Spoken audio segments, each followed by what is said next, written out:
Smoking is injurious to health, it causes cancer. এই লাইনটার সাথে বলতে গেলে আমরা প্রায় প্রত্যেকেই পরিচিত। জীবনে চলার পথে আমরা যত প্রকার সতর্কবাণী দেখেছি তার মধ্যে সব থেকে কমন হয়তো এটাই, সিগারেটের প্যাকেটের গায়েও লেখা থাকে এমন সতর্কবার্তা। আর এর উদ্দেশ্য সকলকে সচেতন করা। ব্যাপারটা যদিও হাস্যকর, কারণ এত কিছুর পরেও সিগারেট কোম্পানিগুলো সিগারেট বানাচ্ছে, বিক্রিও করছে, আবার সতর্কও করছে, অবশ্য ঠেলায় পড়ে। কারণ সরকারের কড়া নির্দেশ, আর সিগারেট কোম্পানিগুলো এই নির্দেশ অনুসরণ করতে রীতিমতো বাধ্য। একজন ধূমপানকারী মানুষ সিগারেটের ক্ষতির প্রভাবগুলো জেনে শুনেই কিন্তু সিগারেট কিনছেন, আর এমনটা নিশ্চিত করার জন্যই এই ব্যবস্থা। সতর্ককারী লেভেল দ্বারা সিগারেটের এই কেনাবেচা থামানো যায় না, এটা হয়তো সত্যি, তবে একজন ধূমপানকারী মানুষের জন্য সিগারেট ছাড়ার একটি রিমাইন্ডার হিসাবে কাজ করতে পারে এটি। আচ্ছা, এই ধরনের সতর্কবার্তা যদি পর্নোগ্রাফিতে দেখানো হতো তাহলে বিষয়টা কেমন দাঁড়াতো? ভাবুন, পর্ন ভিডিও শুরুতে বলা হলো সতর্কবার্তা, এই ভিডিও আপনার স্বাভাবিক চিন্তা প্রক্রিয়ায় ব্যাঘাত ঘটাবে ও আপনাকে আসক্তির দিকে নিয়ে যাবে, যেটি আপনার জীবন ধ্বংস করতে পারে। না, এমনটা বলা হয় না পর্ন ভিডিওতে। পর্নোগ্রাফি এক কথায় আধুনিক যুগের নীরব ভাইরাস। আমরা কেউ হয়তো এই বিষয়টা নিয়ে কথা বলতে চাই না, কারণ লজ্জা, সংকোচ বা অস্বস্তি সবকিছুই বাধা হয়ে দাঁড়ায় আমাদের কাছে। কিন্তু সত্য তো অস্বীকার করার উপায় নেই। ইন্টারনেটের এই যুগে যেখানে এক ক্লিকেই পুরো পৃথিবী হাতের মুঠোয়, সেখানে পর্নোগ্রাফি এক নিষিদ্ধ ফলের মতন ঢুকে পড়েছে আমাদের সমাজের কোনায় কোনায়। আপনি হয়তো জানেন না, কিন্তু আমাদের আশেপাশের অনেক মানুষই প্রতিদিন এই ফাঁদে পা দিচ্ছেন। দ্য রিকভারি ট্রি নামের একটি সংস্থা একটি গবেষণার মাধ্যমে জানতে পেরেছেন যে প্রতিদিন প্রায় 40 মিলিয়ন মানুষ পর্ন সাইট ভিজিট করে, আর প্রতি সেকেন্ডে প্রায় 28,000-এর বেশি মানুষ অনলাইনে পর্ন দেখে থাকেন, যাদের মধ্যে 17% মহিলা। আর এই আসক্তি শুধুমাত্র বিনোদনের জন্য না, এই আসক্তি ধীরে ধীরে গিলে খাচ্ছে আমাদের গোটা সমাজ, মস্তিষ্ক এবং মানব জাতিকে। কিন্তু আজকেও এই নিয়ে সতর্কবার্তা বা খোলাখুলি আলোচনা আমাদের মতন দেশে হয় না, যদিও এর পিছনে বেশ কিছু কারণ রয়েছে। আর আজকে আমরা সেই কারণগুলো জট খোলার চেষ্টা করব এই ভিডিওর মাধ্যমে। আর আমরা এটাও জানবো যে কেন আমাদের যুব সমাজ ডুবে রয়েছে পর্নোগ্রাফির এই নেশায়। এক সাম্প্রতিক গবেষণায় দেখা গেছে বর্তমানে মোটামুটি 13 বছর বয়সের মধ্যেই কিশোর কিশোরীরা পর্নের সাথে পরিচিত হয়। শুরুটা যদিও বুঝে শুনে হয় না, কারণ কি বা বয়স তখন।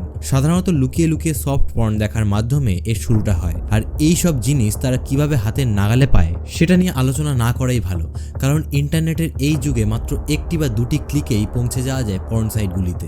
মেডিকেল সায়েন্স অনুযায়ী আমাদের মস্তিষ্কের প্রিফ্রন্টাল কর্টেক্স অংশের মাধ্যমেই আমরা আমাদের যাবতীয় সিদ্ধান্ত নিয়ে থাকি। এই প্রিফ্রন্টাল কর্টেক্স সুগঠিত হয় 20 থেকে 30 বছর বয়সের মাঝামাঝি সময়। ফলে কিশোর বয়সে অত ভালো মন্দ বাদ বিচার করার সামর্থ্য আমাদের থাকে না। এই জন্য ভালো খারাপের তোয়াক্কা না করেই পর্নে ঝুঁকে পড়ে মানুষ। এরপরে যত দিন যায় আসক্তি তত বাড়তে থাকে। আসলে আমাদের মস্তিষ্ক বড়ই অদ্ভুত জিনিস। আমাদের মস্তিষ্কের মধ্যে দিয়ে রিওয়ার্ড পাথওয়ে বা পুরস্কার তৈরির পথ বলে একটি ব্যাপার রয়েছে। এই রিওয়ার্ড পাথওয়ের কাজ আপনাকে পুরস্কৃত করা। সহজভাবে বলতে গেলে মস্তিষ্কের এই অংশটি আপনাকে আনন্দ দেওয়ার কাজটি করে থাকে। উদাহরণস্বরূপ ধরুন, আপনার সামনে আপনার পছন্দের খাবার রাখা রয়েছে, আর নিজের পছন্দের খাবার খেতে কে না ভালোবাসে বলুন। আর এই কারণেই আপনি ওই খাবারটি খাওয়ার জন্য আকৃষ্ট হয়ে পড়বেন। আর যখনই এই পছন্দের খাবারটি খাওয়া হয় তখন আমাদের মস্তিষ্কের মধ্যে এক প্রকার রাসায়নিক পদার্থ নির্গত হয়, যেটাকে আমরা ডোপামিন বলে থাকি। এছাড়াও কিছু কিছু ক্ষেত্রে অক্সিটোসিনও নির্গত হয়।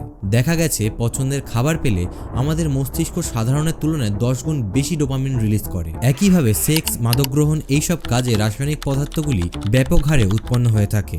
ডিউরিং সেক্সুয়াল ইন্টারকোর্স ডোপামিন ক্ষরণ দ্বিগুণ পর্যন্ত বাড়তে পারে, যা একেবারে মরফিন ড্রাগ আসক্তির সমান। এই ডোপামিন আর অক্সিটোসিনের কাজ আমাদেরকে তৃপ্তি অনুভব করানো, বিভিন্ন মানুষের সঙ্গে সম্পর্ক স্থাপনে সাহায্য করা এবং আনন্দদায়ক কোনো কাজের কথা স্মরণ করিয়ে দেওয়া। তবে এর একটা সমস্যাও রয়েছে, এই রিওয়ার্ড পাথওয়ে হাইজ্যাক হওয়ার সম্ভাবনা রয়েছে। এবার হয়তো আপনি ভাবছেন এই রিওয়ার্ড পাথওয়ে হাইজ্যাক হয় কিভাবে?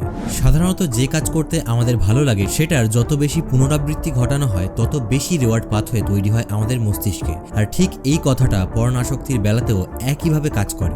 একজন পর্ন অ্যাডিক্টেড যত বেশি পর্ন দেখে তার মস্তিষ্কে তত বেশি পরিমাণে রিওয়ার্ড পাথওয়ে তৈরি হতে থাকে, আর এর ফলে মস্তিষ্কের চাহিদা দিনের পর দিন বাড়তে থাকে। পর্ন ব্যবহারকারীরা কিন্তু সহজে তাদের মস্তিষ্কের এই সমস্ত পরিবর্তনগুলো বুঝতে পারে না, কেননা তাদের মস্তিষ্ক থেকে এতটাই ডোপামিন উৎপন্ন হয় যে অতিরিক্ত ডোপামিনের বোঝা থেকে নিজেদেরকে রক্ষা করার জন্য মস্তিষ্ক কিছু পরিমাণে ডোপামিন রিসেপ্টর কমিয়ে ফেলে। আর এই রিসেপ্টরের কাজ ডোপামিনের উপস্থিতি শনাক্ত করা। কিন্তু রিসেপ্টর কমে যাওয়ার ফলে ডোপামিনের পরিমাণ কমে গেছে বলে মনে হয়, তাই একই রকমের পর্ন ব্যবহারকারীকে ঠিক আগের মতন উত্তেজনা দিতে পারে না। যেমন ধরুন গতদিন যে ভিডিও বা ছবি দেখে একজন মানুষ উত্তেজিত হয়েছিলেন, পরের দিন তা আর ভালো লাগে না, নতুন কিছু চাই, মানে আরো একটু বেশি এক্সাইটিং কিছু। এমনই ফিলিংস হয় সারাক্ষণ। আর এর ফলে পর্ন ব্যবহারকারীরা আরো অধিক পরিমাণে পর্ন সার্চ করতে থাকেন। আর একে বলা হয় এসকেলেটর এফেক্ট। এখান থেকেই চাইল্ড পর্ন, ভায়োলেন্স, তারপরে টর্চারিং পর্ন, এইভাবে ক্রমান্বয়ে এক্সট্রিম লেভেলের পর্নের দিকে ঝুঁকতে থাকে মানুষ। এর একটাই উদ্দেশ্য, আরও বেশি পরিমাণে ডোপামিন ক্ষরণ করে আগের উত্তেজনা ফিরে পাওয়া, বা তার চেয়েও বেশি আনন্দ লাভ করা। আপনাদেরকে যদি বলি মস্তিষ্কের কাছে ড্রাগ আর পর্ন একই জিনিস, তাহলে বিশ্বাস করবেন? আমি জানি বিশ্বাস করবেন না, আর না করাটাই উচিত, কারণ এই বিষয়ে আপনি কাউকেই আলোচনা করতে দেখেননি। আপাতদৃষ্টিতে ড্রাগ এবং পর্নের মধ্যে কোনো মিল খুঁজে পাওয়া যায় না ঠিকই, কিন্তু সাম্প্রতিক সময়ে কিছু গবেষণা কিন্তু এই কথাই বলছে। কেমব্রিজ ইউনিভার্সিটির নিউরোসাইকিয়াট্রিস্ট ডক্টর ভ্যালিডেশন পর্ন দেখার সময় মানুষের মস্তিষ্ক কেমন বিহেভিয়ার করে সেটির উপরে একটি গবেষণা করেছিলেন। এই গবেষণায় 23 জন এমন ব্যক্তি এতে অংশ নেয় যারা চরম মাত্রায় পর্ন অ্যাডিক্টেড। এছাড়াও তুলনার জন্য পর্ন অ্যাডিক্টেড নয় এমন কিছু ব্যক্তিকেও নেওয়া হয় এই গবেষণায়। এই সব ব্যক্তিদের পর্ন দেখতে দেওয়া হয় এবং পর্ন দেখার সময় তাদের মস্তিষ্কের IMRI স্ক্যানার দিয়ে স্ক্যান করা হয়। আর এই রিপোর্টে যা পাওয়া যায় তার রীতিমতো শিউরে ওঠার মতো। যারা পর্ন অ্যাডিক্টেড নয় তাদের মস্তিষ্ক পর্ন দেখে উত্তেজিত হয়েছে ঠিকই, কিন্তু তার মাত্রা স্বাভাবিক। কিন্তু যারা নিয়মিত পর্ন দেখে অভ্যস্ত, মানে বলতে পারেন যারা পর্ন অ্যাডিক্টেড, তাদের মস্তিষ্ক দ্বিগুণ পরিমাণে উত্তেজিত হয়েছে। স্বাভাবিকের চাইতে দ্বিগুণ পরিমাণ ডোপামিন ক্ষরণ হয়েছে তাদের মস্তিষ্কে। একজন হিরোইন আসক্ত হিরোইন পেলে তার মস্তিষ্কের অবস্থা ঠিক যেমন হয় তেমন অবস্থায় তাদের মস্তিষ্কের সঙ্গে হয়েছিল। এবারে অবস্থাটা বুঝতে পারছেন তো যে অ্যাকচুয়ালি পর্ন আর হিরোইনের মধ্যে পার্থক্যটা কোথায়? পর্ন আসক্তির আরও একটা বড় কারণ হতে পারে ডিপ্রেশন। শুরুতে কেউ যখন পর্ন দেখে তার মধ্যে এক প্রকারের অনুশোচনা বা অপরাধ বোধ হয়। এই জিনিসটা দেখা যে ভালো নয় তা কিন্তু সবাই জানে, সবাই কিন্তু এটা বোঝেও, কিন্তু ওই যে পর্ন আসক্তি মাদক আসক্তির মতোই মারাত্মক। একবার পর্ন দেখতে চাইলে তা না দেখা পর্যন্ত শান্ত হয় না মস্তিষ্ক, ফলে প্রায় সময় নিজের উপর থেকে নিয়ন্ত্রণ চলে যায়। শুরু হয় পর্ন দেখা, এর কিন্তু শেষও হয় একটা সময়, কিন্তু তারপরেই ঘিরে ধরে অপরাধ বোধ।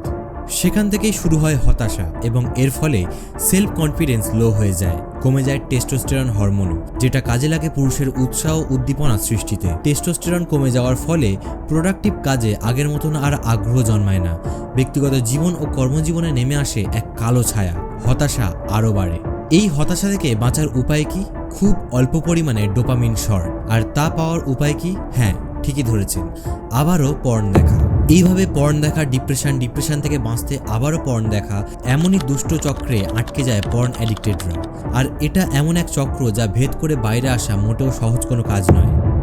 কিভাবে মানুষ পর্ন আসক্ত হয়ে পড়ে এবং সেটা যে মাদকের মতোই এক ভয়াবহ আসক্তি, সেটা আশা করি এতক্ষণে মোটামুটি বুঝতে পেরেছেন। কিন্তু এই আসক্তির ক্ষতিকর দিক কি কি, আমাদের সমাজেই বা এর প্রভাব কতটুকু, বা এ থেকে বাঁচার উপায় কি, এমন হাজারো প্রশ্ন আপনার মনে উকি দেওয়াটাই স্বাভাবিক। এইসবের উত্তর আমরা খুঁজব নিশ্চয়ই। পর্নোগ্রাফির নোংরা নর্দমায় যখন আমরা নেমেই পড়েছি, তখন এর শেষ কোথায় তা আমরা দেখেই ছাড়ব। তবে আজ নয়, এই সব নিয়ে আলোচনা হবে আরও একটি নতুন ভিডিওতে।